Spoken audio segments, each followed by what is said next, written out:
My name is Amy Clouder, and I'm the Assistant Superintendent for Curriculum, Instruction, and Assessment, which is a really long title. Essentially, I'm in charge of teaching and learning, and as part of a team of curriculum folks across the district, we work to really advance kind of student understanding. So that's me as a young student in school, thinking about what the adoption would be like if I were in a classroom. And I would have loved it in the sense that my hero was Morgan Freeman as the easy reader, probably dating myself. It's the older version of Reading Rainbow, or what would be the new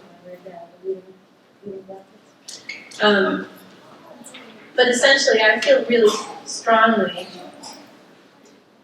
the responsibility of paying forward to other students the experience I had as a student in school, and the real privilege of being able to ensure that when we adopt new curriculum, that we're doing that with those outcomes in mind.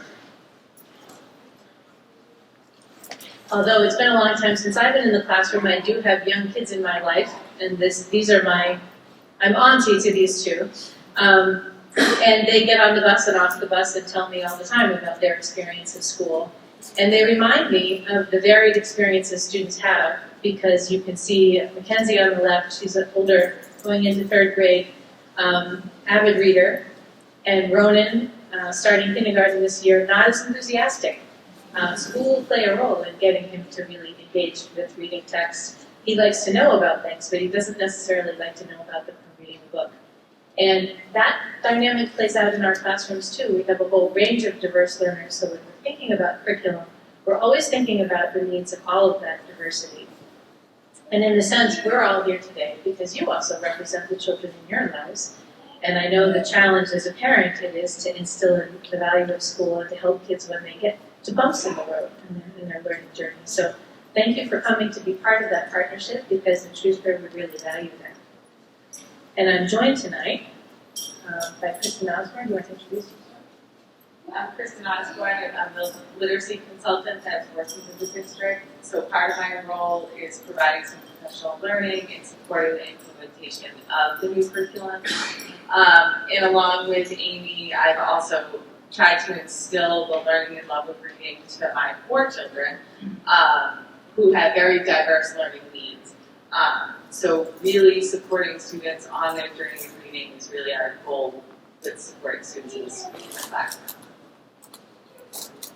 And then you'll hear a little bit from our panel, but this group represents the larger curriculum team who are all wearing in our EL era in celebration of the launch in this fall. And they play a really key role in supporting our teachers in their learning and also supporting students in our efforts to make sure that we implement the program with integrity.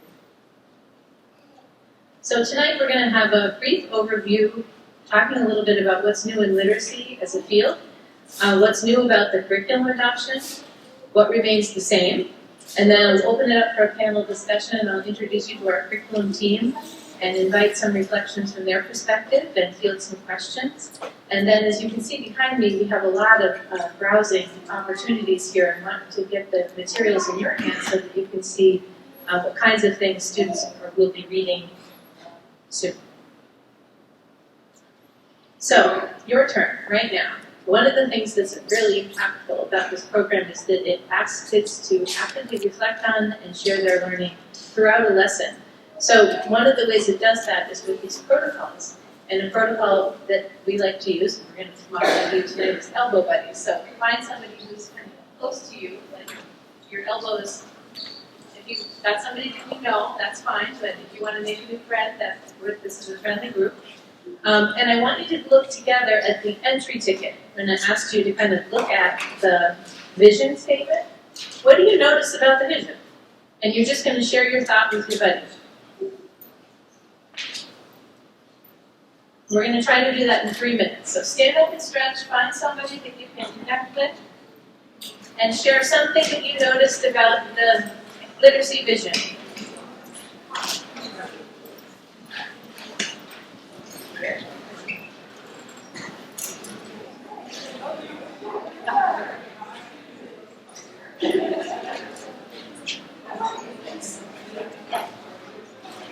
And I'll project it so you can see a bigger version up here.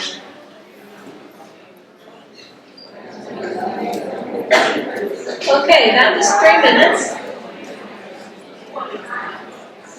Let me bring you back in 4, 3, 2, 1. Wow, that went so much smoother than it does in the classroom. I hope that gave you a chance to kind of look at our vision for what we hope students will get as readers. My point in sharing it with you is that when we crafted the process for examining the curriculum that we were looking at, we had 2 different lenses that we were looking through. You can see in blue the qualities and the features we were looking for in the curriculum itself. And then, just as important, we wanted to make sure that we were looking at the lesson structure to make sure that there would be an impact on student learning. In other words, we wanted to make sure that students were actively engaged in using the program, and that as a result of using this curriculum material, kids became more powerful as readers and writers. And both of those features, the impact on student learning and also the structure of the curriculum itself, were really key considerations as part of the process. We know that curriculum really makes a difference in terms of student outcomes. Gaining over half a year of additional learning, which is the difference between an experienced teacher and a new teacher to the profession. There's a really powerful impact of having high-quality curriculum materials. And so, aside from the cost of investing in programs and training teachers, we want to make sure that we're going to get a good return on our investment. As part of this process, we also joined with a group of other districts in the Mass Tiered Literacy cohort, which meant that we had access to consultants like Kristen and other districts so that we could learn together about what the research was telling us needed to be featured in a good curriculum for literacy. And we were really fortunate that not only were we able to have the support of Kristen in working with our Literacy Council members, but 2 additional years of support, and thanks to the school committee, some extra time from Kristen, so that we could make sure that we had a full year of professional learning before we launched the program with every teacher. And I'm going to hand it over to Kristen to talk a little bit about the reading research in the background for what we were thinking about through a lens of English language arts before we talk about the program itself. So before we even started looking at curriculum, we started doing some professional learning with the Literacy Council. And we did a lot of professional learning around the reading research that has come out. And a lot of our research has been based on Scarborough's Road. So Scarborough's Road is a theoretical model that came out in 2001. And it talks about what students need to really become skilled readers.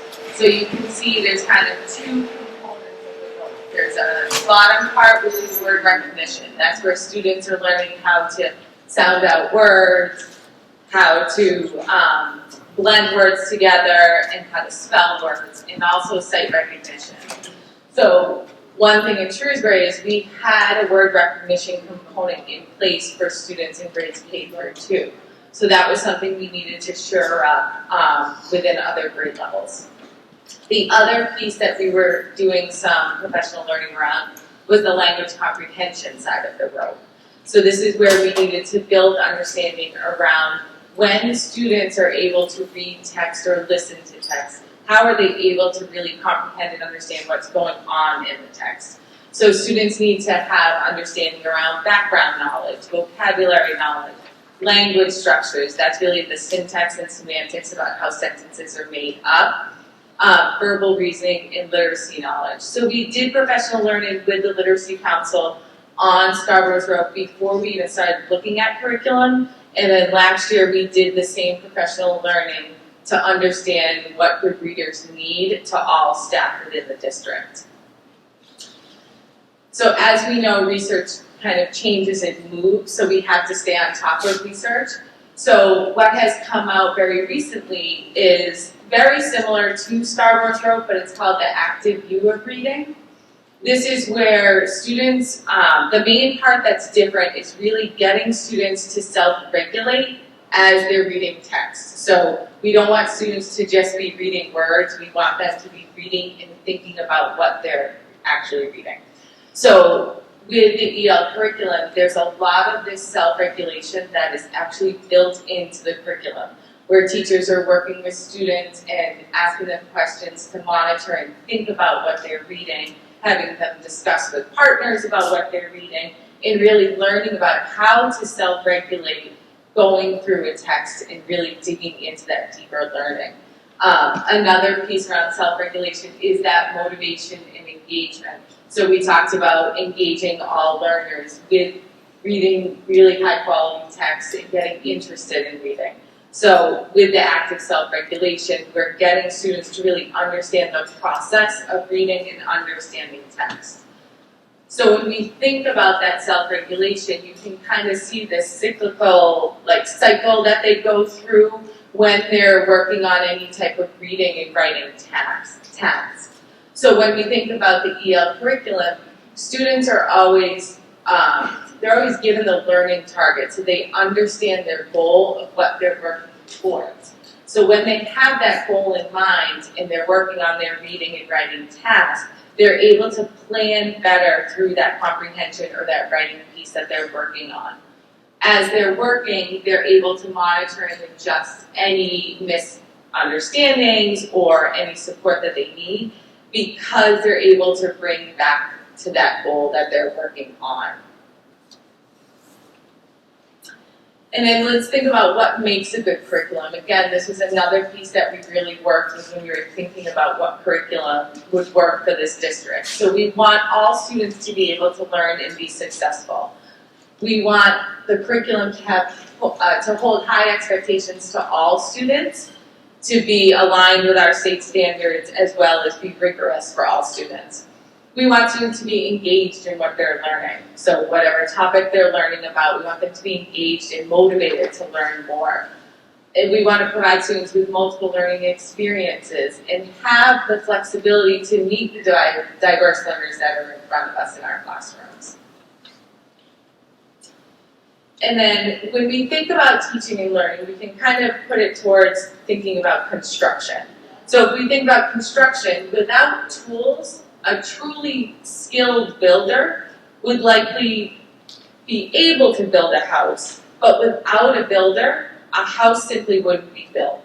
So despite how many tools are available at the job site. So high quality curriculum resources are the tools for our teachers, and they're the builders, and they can really support students with that learning, but having that high quality curriculum tool really enhances all learning for students.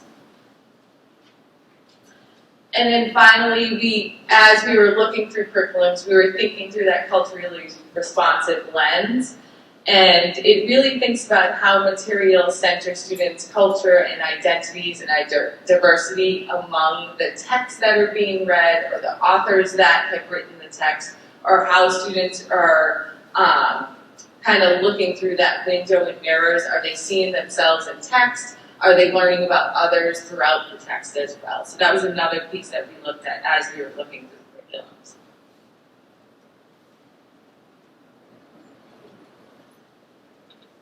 So one of the things that stood out about EL, you can see that displayed on behind me, is just the sheer amount of reading that kids do. There are required texts that they read in depth, and then there are supplemental texts that are used to build their background knowledge. If we think about understanding reading skills as being building vocabulary and background knowledge to help students comprehend, you can kind of see the correlation between the number of books kids are reading about a given topic and the background knowledge that they're building. And the curriculum doesn't necessarily assume that kids are coming with background knowledge, but those that do have some knowledge kind of bring that out in their interactions with their peers as they're talking about them. So we looked at 3 really highly rated programs. We looked at Amplify, we looked at Wit and Wisdom, and we looked at EL Education. And Kristen designed an evaluation tool to kind of for teachers who are looking at the programs to kind of go through and evaluate it in representing all of the things that we were considering to be hallmarks of a good program. And then we had a blind process where teachers who were piloting those different programs submitted their scorecards to Kristen so that she could summarize them for us. Because you can imagine if you're a teacher piloting a program and you really like it, you're going to put your thumb on the scale for the program that's more familiar to you. We wanted to make sure that we were really looking at all 3 highly rated programs. And one of the things that was nice to see is that it was highly rated, it prevailed as being the most highly rated of the programs that we looked at. We knew that it was going to match state standards because none of them could be considered high quality instructional materials by the state and the Department of Education unless they had met that criteria. But one of the things that we were looking for is that engagement piece, and also thinking about how does it integrate with the other things that we believe are really important about teaching and learning. For example, how much student agency is featured in the curriculum, because we know it's really important to us that kids feel empowered to be contributors to their learning journey. These are some of the ratings from the Ed Reports, which is an organization that kind of looks at curriculum, and we looked at all of the high contenders there and then looked more deeply to pilot with our team.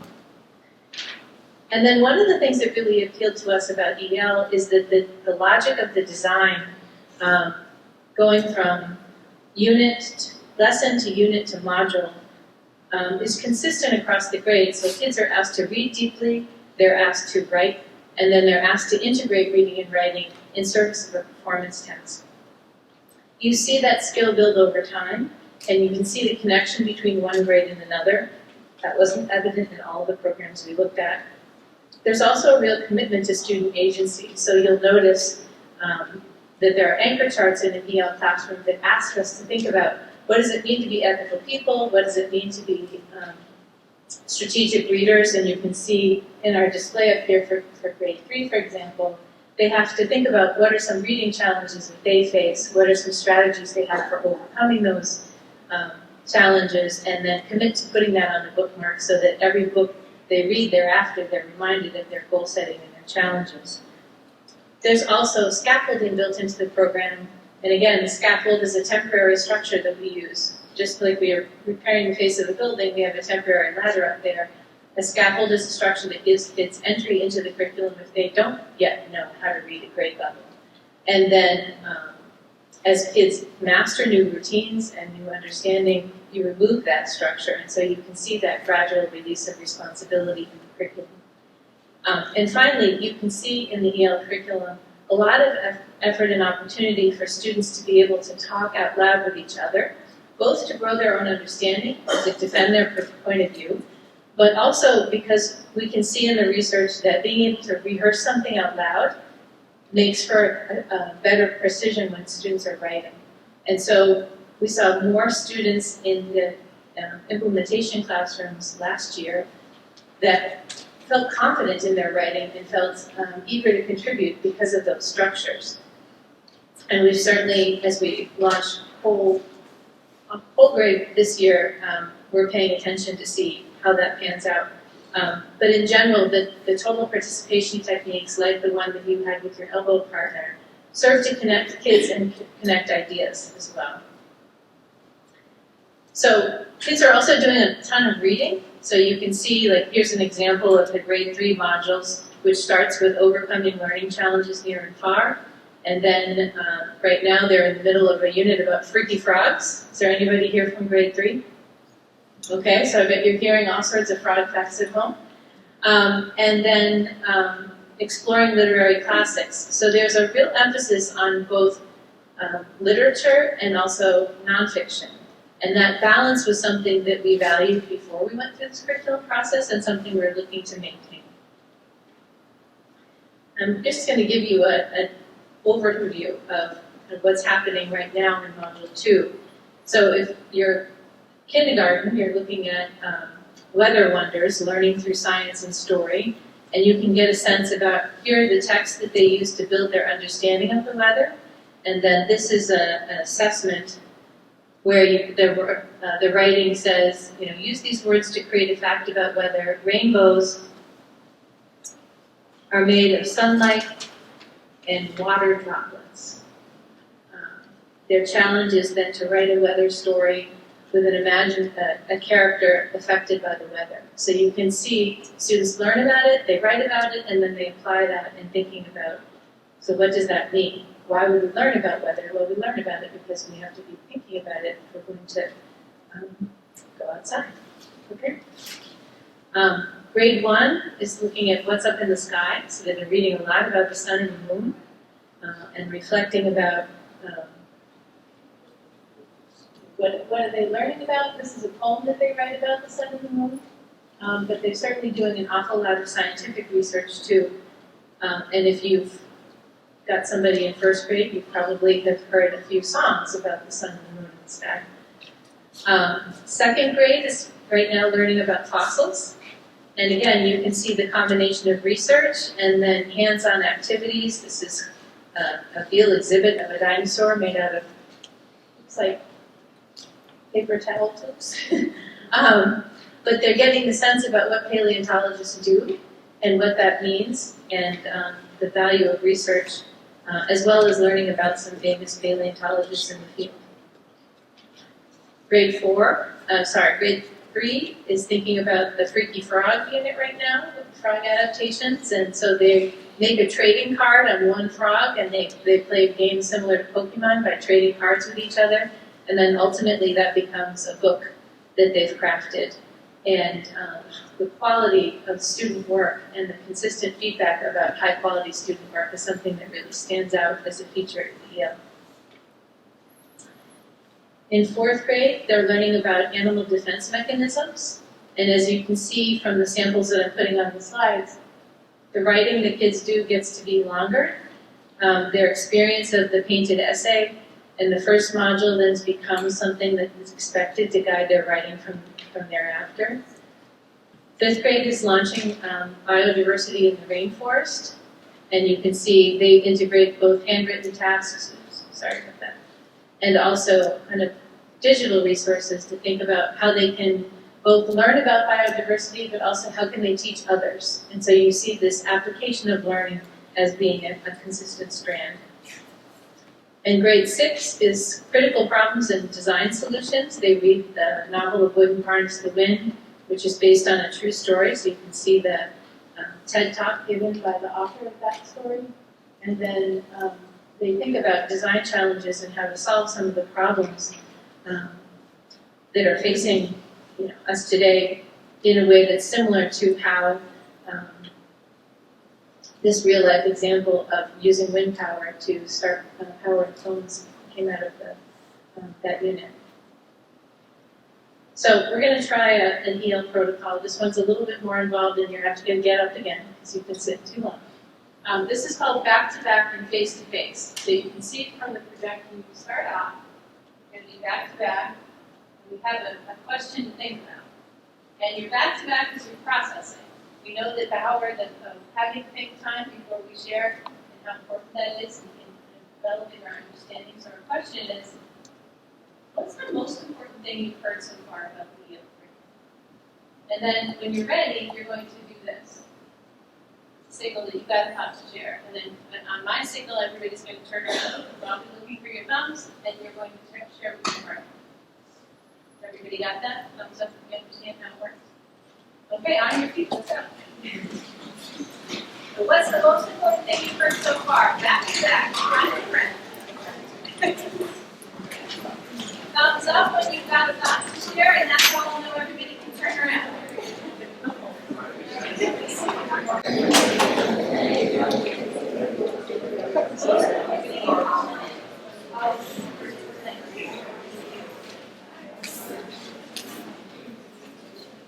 Okay, looks like some of you have thoughts to share. Remember, you're going to give me a thumbs up if you've got something to share with your buddy. Because I'm going to make sure I give everyone time to think before we turn.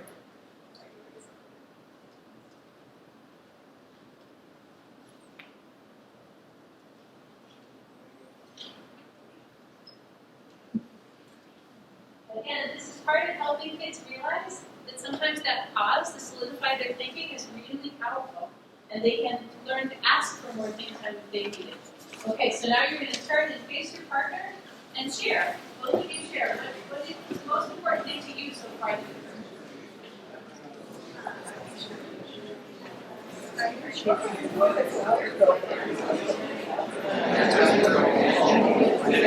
Okay, I'm going to bring you back. Thank you, partner.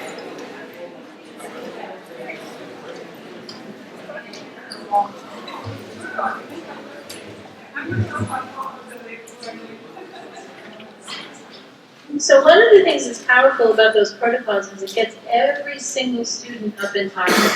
The total participation is really one of the characteristics of this curriculum, which means that everyone is expected to have a thought and to share it. It's also a great opportunity, if you're the teacher, to kind of walk around and get a sense of, whose thoughts do I want to press a little bit more? How am I going to elevate the conversation by bringing in some of the things I've heard? And, like any good teacher, I heard some things that I want to bring in. Like I skipped. Where did the name EL education come from? It came from expeditionary learning way back. Expeditionary learning was put together by somebody who was very active in Outward Bound, which is kind of an environmental education company, and also thinking about how you bring that sense of student agency into the curriculum. And it was a curriculum that was written by teachers, really for teachers, and then codified together by the company that now shortened it and just called themselves EL Education. So that's a great question. And then one of the questions I heard too was, the most important thing to me was hearing what my students learning about. And one of the things I forgot to mention is that because EL is open source, you can find out all of the different units in great detail just by looking at EL Education online. It's freely available to anybody who wants to, which has the added benefit of allowing you to think about what's the just right question at the dinner table to get somebody to answer a question so that they can't say they didn't learn anything that day. So just as we've talked about kind of the things that are new, we have a new program for literacy, we have a new approach to teaching reading that puts emphasis both on foundational reading skills, how kids kind of understand the components of words and put them together to understand bigger and bigger words, and also language comprehension, how we understand what we read and talk about it with others. But some things haven't changed. Our motto in Shrewsbury Public Schools is empowering all learners. And we mean that both in terms of empowering students and the educators that work in our district. And this curriculum is a really good match for that. You can see that in the student agency and the little taste that you had about what it means to participate in an EL classroom. We are at this point in the implementation and monitoring phase. And that comes with great excitement and also some challenges because we recognize that in every classroom there's a small number of students who saw the curriculum the year before when if they had an early implementer as a teacher. But the more that all kids build their understanding, the more they'll see that through line themselves. And so with a full year of EL this year, some of this familiarity with the curriculum will help with our pacing next year. And you can see our commitment to educational excellence is in our strategic plan. The implementation of the new literacy curriculum is just one aspect of that work. And our efforts to make sure that all kids are really achieving at high rates is certainly served well by this curriculum. So we finished the kind of presentation a little bit later than I anticipated, but I want to make sure that you can hear some voices from the field. So I'm going to introduce our instructional coaches and ask them to sit up there. It's a little awkward, but it means that you can see them, and more importantly, the folks that might be watching this recording from home will be able to see them. So thank you for taking the stage. We have Becky Dunphy, raise your hand, Donna Rice, Lindsay Morse, and Lisa Papazian. They're our elementary coach curriculum coordinators, which means they wear the same professional learning hat that Kristen has been wearing with us, and also that they're in classrooms seeing how the implementation is going. And I'm just going to throw out a question to them to get the conversation started. But then I would welcome anyone who wants to ask a question to come to the mic, and Kristen and I will join our panel in kind of fielding your questions. So, from your perspective, what do you see happening for students as a result of the curriculum adoption?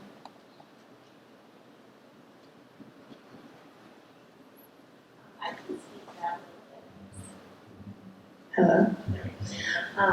Yes, I had an opportunity to speak to someone with the back-to-back, face-to-face about how this curriculum is really leveling the playing field when it comes to building students' background knowledge about topics. We all know students come into school with a wide variety of things that they know really well and schema. And this curriculum really does a nice job of building everyone's knowledge about topics so that they are able to speak and read and write about those topics. So it doesn't assume that a student is coming in with that knowledge. So, yeah. I just want to add a little bit to what Lindsay was saying, which is so true about the schema in their background knowledge. Amy had mentioned earlier in the presentation about books being both windows and mirrors for kids. And there's so much diversity in this curriculum and so many high quality books that they're looking at. So we want students to be able to look at books and have them be windows for them, so they're learning about the outside world that they might not know about, but also mirrors for them, so they're seeing themselves and their experiences reflected in the text that they're looking at. And we're seeing kids engaged and really loving these books.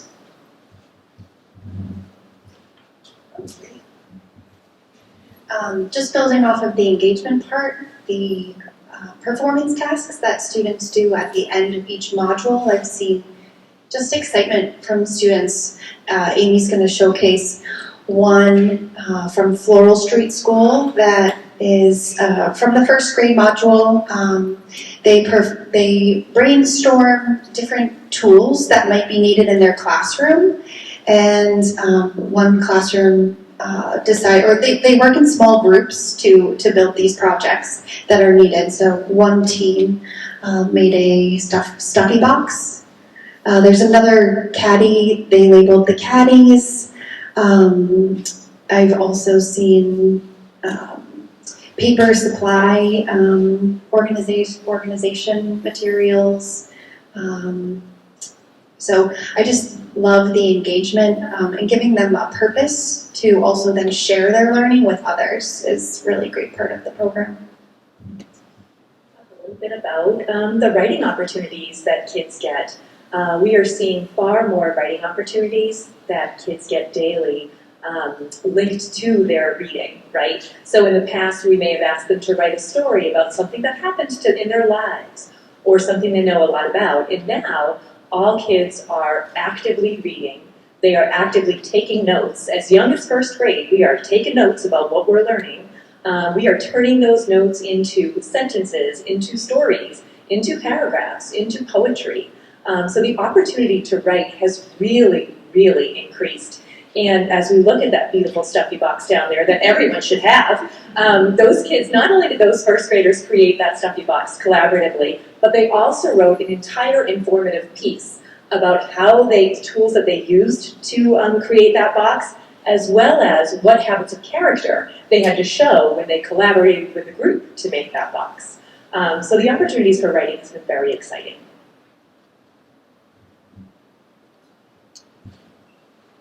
What are some challenges that you've noticed as we've started to implement the new curriculum? So I think one challenge or one change is just how teachers are planning for their ELA block. In the past, teachers were planning for a small mini lesson in which they would teach a skill related to reading, and then students would go off and practice and do a lot of the work and a lot of independent work that was set by the teacher, while teachers would pull students to work on texts that were at their independent reading level. And a lot of times students that maybe were reading at a below grade level were never having the opportunities to be exposed to grade level or complex high quality texts. So now teachers they've had to shift how they're planning. So a lot of the ELA block now is whole group, but it's not just stand and deliver whole group. It's teaching chunks of information, and then students are grappling with questions that are being asked where they have to refer back to the text in order to answer the questions. They're engaging in speaking and listening about the content and about the questions. They're responding also through writing. Sometimes they're responding through acting things out or different protocols. So, and then, teachers are all the while monitoring students and providing them with feedback. So, so I think just the change in how teachers are structured, are having to plan for their lessons has changed, and they're learning the curriculum. So there's a lot of change that goes along with that. So I think the teachers are definitely putting in a lot of time in planning for these lessons. But hopefully over time that will decrease the amount that they'll have to do that. So. Another thing that's challenging, because it's new, is it's a whole new assessment system as well. So we are assessing kids in a whole new way that's brand new for us, that we are not used to. And so when we gather around the table and look at student work and make decisions about students and how can we help them, what's next for these kids, it's a whole new set of assessments in front of us that we have never seen before. So we have to really think about well, jeepers, what does a high quality piece of work look like for this assessment? And we have to think much more deeply about that than we had to in the past.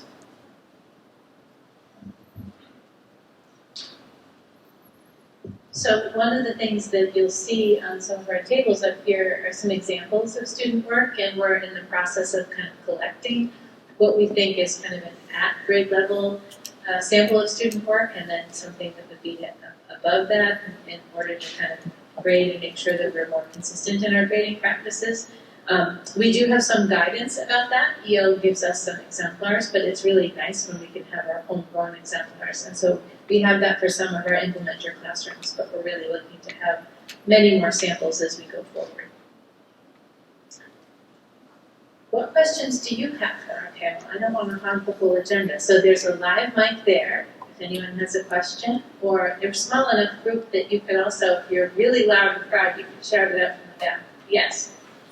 I think I'm loud enough. So I have a 12th grader and I have a 5th grader. And I've seen the differences in how the learning has changed. In this specific time, I'm going to speak about the 5th grader because he's the one who's going through this.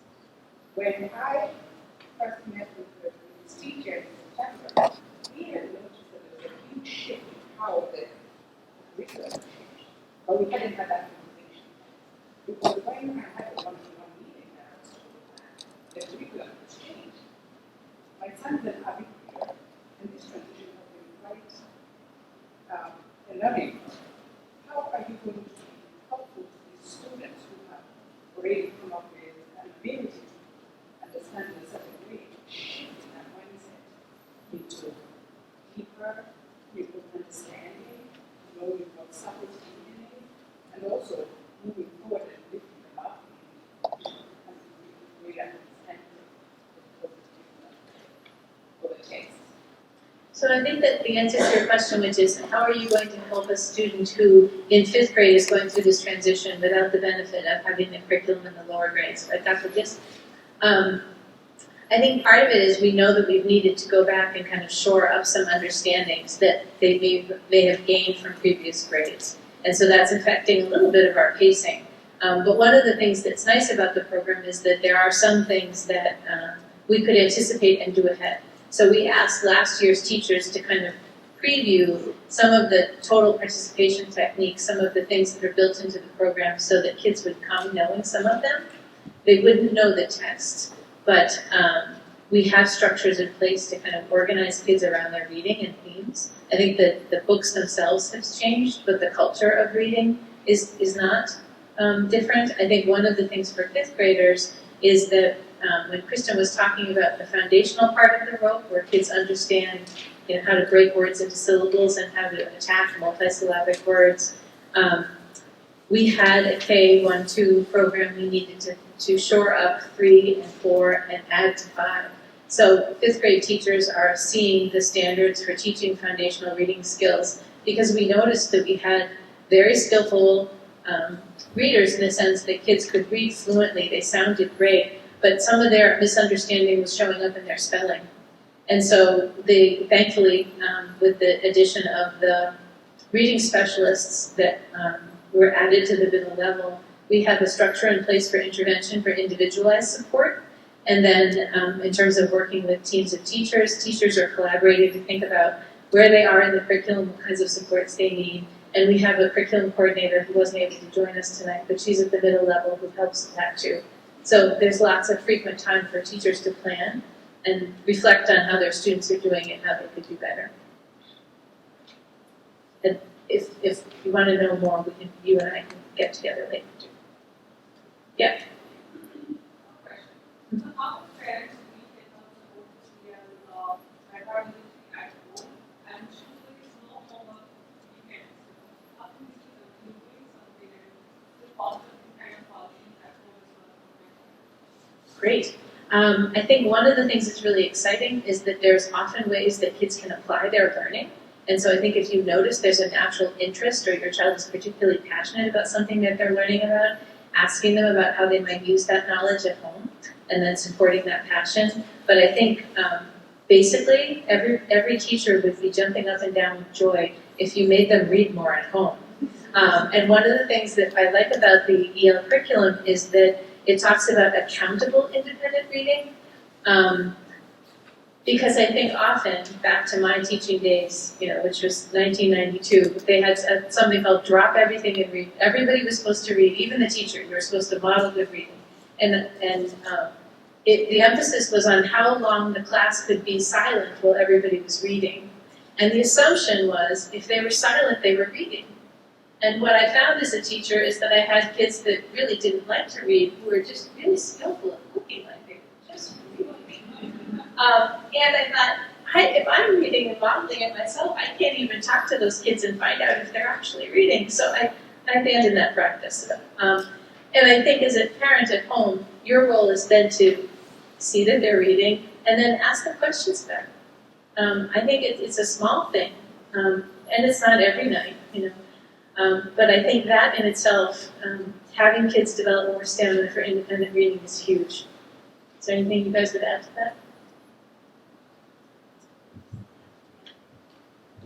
Especially in the younger grades, I just think the more that you talk to kids about why things happen and introducing vocabulary and what they notice and what they wonder and just building up their vocabulary and how they're able to speak and listen to one another.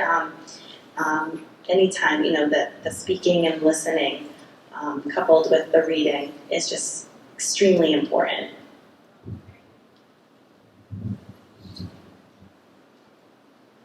Two questions. Great. First of all, in my discussion from Ali and the area, I don't know if you understand what you meant by curriculum. Well, the materials that kids are using. Oh. Then, was this is anything related with the media standard rules that we take home? Then, I kind of understood a rather good one topic. Both class, read the class, they read it, they share, they do activities to understand, to talk between the kids and everything. That would, how long does it take for the classroom to read it?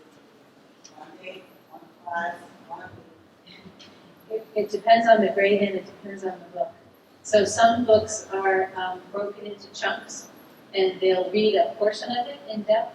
And often at the very first unit, they go a little bit more slowly because they're teaching kids how to do that. Again, with the notion that eventually kids will be doing more of that independently. But they're going through a grade level text and reading or taking notes on that text. And they might go back to the same text several times so that eventually kids can read that text independently. It changes on grades. Right, so you can see, you progress from grade 3, where here are the anchor texts that are more like picture books, and you're going to focus on one picture book at a time and then see the commonalities. Then you get to grade 5, and they're reading, grade 4, they're reading Love That Dog. Grade 5, they'd be reading a novel, Esperanza Rising is their first piece. So the length of the text changes, and so therefore, how long it takes to get through the text changes too. I remember in my last meeting, sure, that teacher, she showed us books outside the classroom.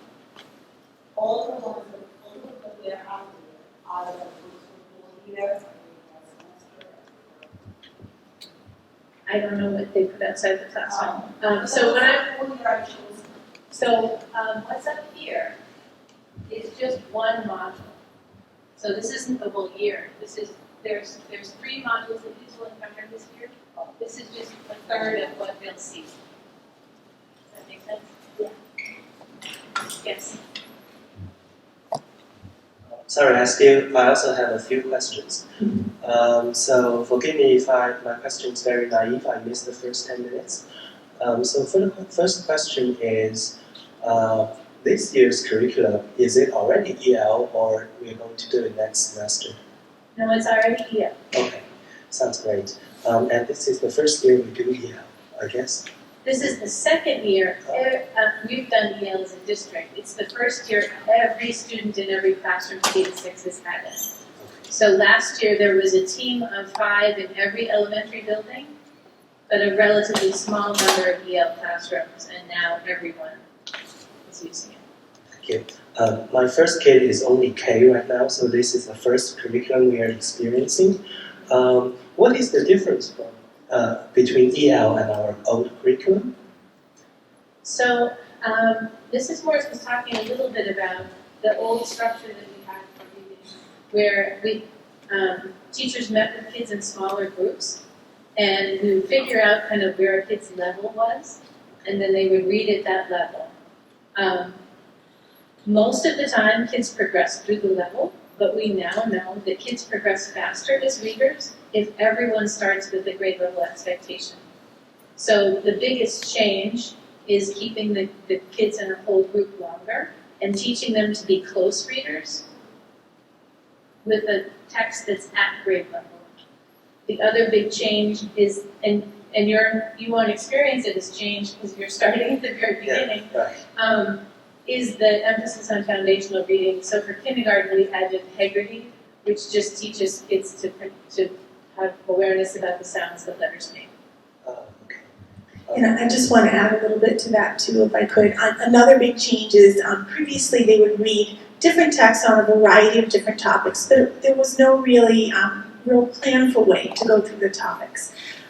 With EL, they're really digging very deeply into very specific topics. It's a knowledge-building curriculum, like Mrs. Morse was saying. So your kindergartner is going to learn so much about toys and play and how people use tools to help them in the environment. Second graders right now are in the middle of a paleontology unit. So they know about fossils, they know about dinosaurs, they know about famous paleontologists, and their vocabulary also builds.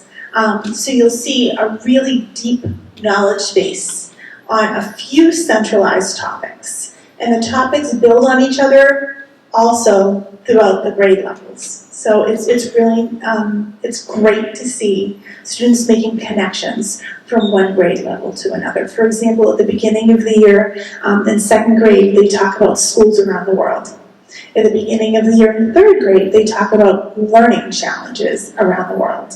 So they're already coming in with a lot of prior knowledge, and it just builds a sense of success and curiosity for kids to be engaged in these topics. That sounds great, thank you.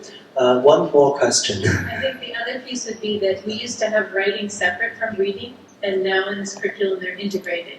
So kids are reading about and then writing about the same topic. Sorry. So when I was a kid, the biggest challenge for our reading class is after you're reading something, you're supposed to answer a question of what it says.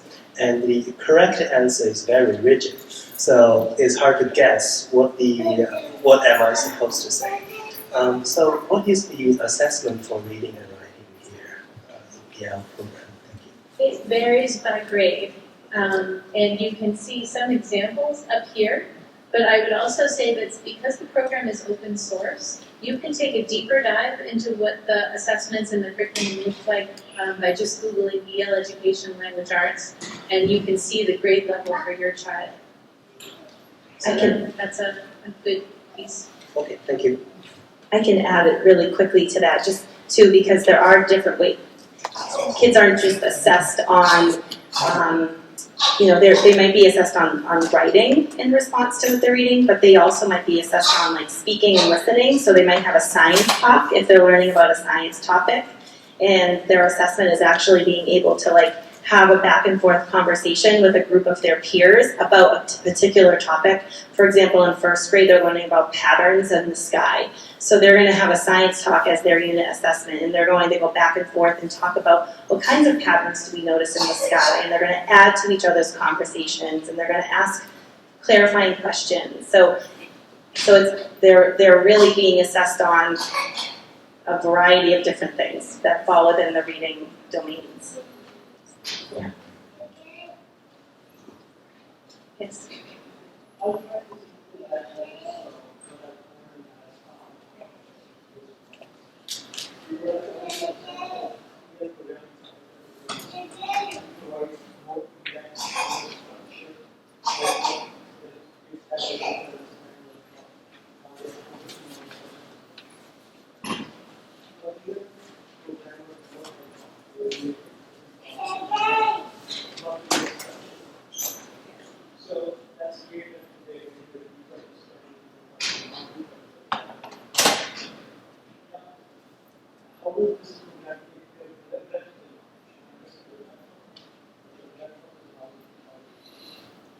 So I think that the other piece is that it's not just aligned within a grade, but across the grades.